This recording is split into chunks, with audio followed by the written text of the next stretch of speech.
Assalamualaikum warahmatullahi wabarakatuh. Selamat berjumpa lagi rekan-rekan sekalian bersama Kuat Sugiro Channel yang selalu membahas masalah tanaman-tanaman.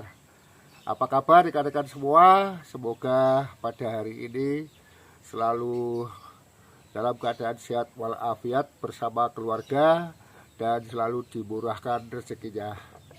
Amin, amin, ya rabbal alamin. Rekan-rekan sekalian, pada kali ini saya akan memenuhi permintaan dari salah satu subscriber saya yang namanya JM Galipat, bahwa Mas JM ini menanyakan mana yang lebih baik menanam bougainville di tanah langsung atau di dalam pot, dan mana pula yang mudah mengeluarkan bunganya. Rekan-rekan sekalian, tadi sudah saya sampaikan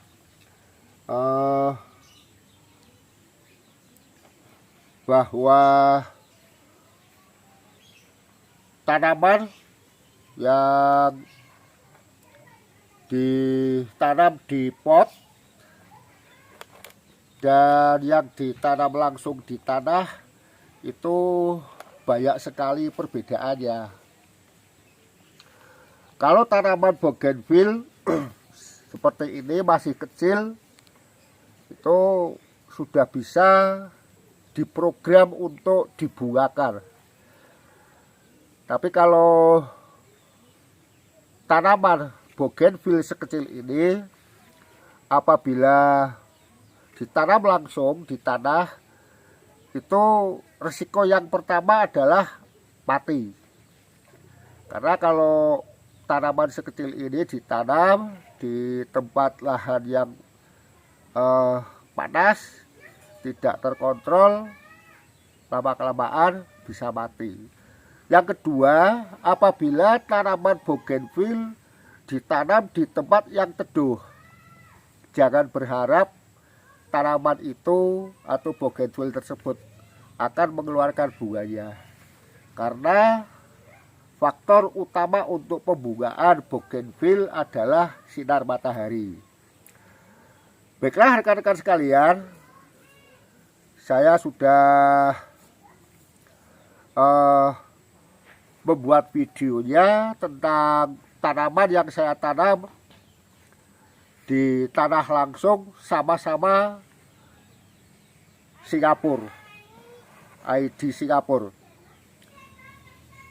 Sudah saya buat, inilah gambarnya yang saya buat untuk video tanaman yang saya tanam di tanah secara langsung. Baiklah, saya perlihatkan bougainville yang ditanam langsung di tanah. Kondisinya seperti ini, subur, lebat daunnya, dan juga kelihatannya kokoh karena tanaman langsung menuju ke tanah, nutrisinya banyak sekali, sehingga untuk bougainville yang ditanam langsung di tanah, resikonya adalah rimbun daun dan sulit berbunga. Apalagi kalau ditanam di tempat yang teduh, sehingga akan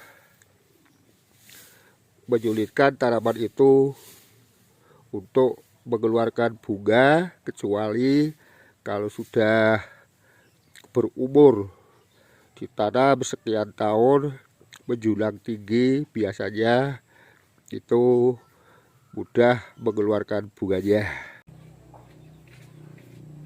Baiklah rekan-rekan sekalian, setelah melihat tanaman yang ditanam secara langsung di tanah, bahwa tanaman itu hanya rimbun daun, tumbuh subur, sehingga untuk kemunculan bunga itu sangat sulit. Karena apa? Karena tanaman itu konsentrasinya tumbuh tambah besar, tambah tinggi, tidak ke arah pembungaan.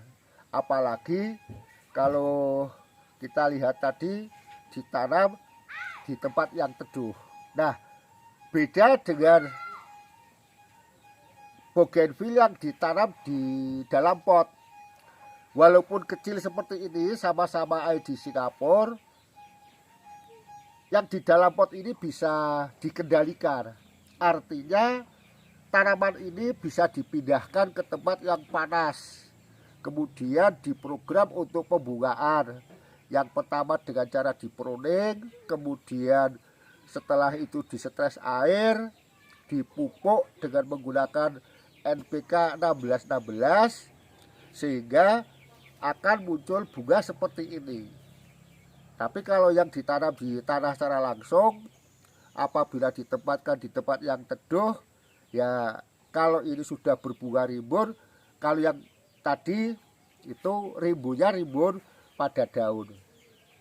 Demikian Mas JM Galipat, bahwa bisa disimpulkan sebenarnya menanam bougainville di tanah secara langsung dan bougainville di dalam pot sama-sama baiknya, asalkan tahu bagaimana cara merawatnya, menempatkan bougainville itu di tempat yang terpapar sinar matahari langsung, sehingga walaupun ditanam di dalam tanah, kalau kita bisa memprogram agar tumbuh bunga, apalagi bunga yang lebat, itu perlu ketelatenan, berbeda dengan yang di dalam pot.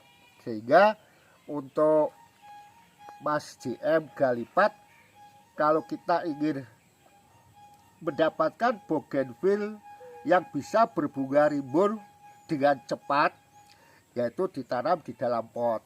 Karena di dalam pot ini segala sesuatunya bisa kita atur. Media tanam bisa lebih bagus, kemudian penyiraman juga lebih mudah, penempatan tanaman juga lebih mudah. Beda kalau ditanam di dalam tanah, sudah tidak bisa dipindah-pindah. Demikian tadi, semoga Mas JM Galipat berkenan di hati atas penjelasan saya. Kesimpulannya bahwa menanam bougainville di tanah dan di pot sama-sama baik. Kita ingin itu segera berbunga, ya kita tanam di dalam pot, karena sekali lagi di dalam pot ini bisa kita program untuk pembungaan. Dan kepada rekan-rekan yang lain, semoga apa yang saya sampaikan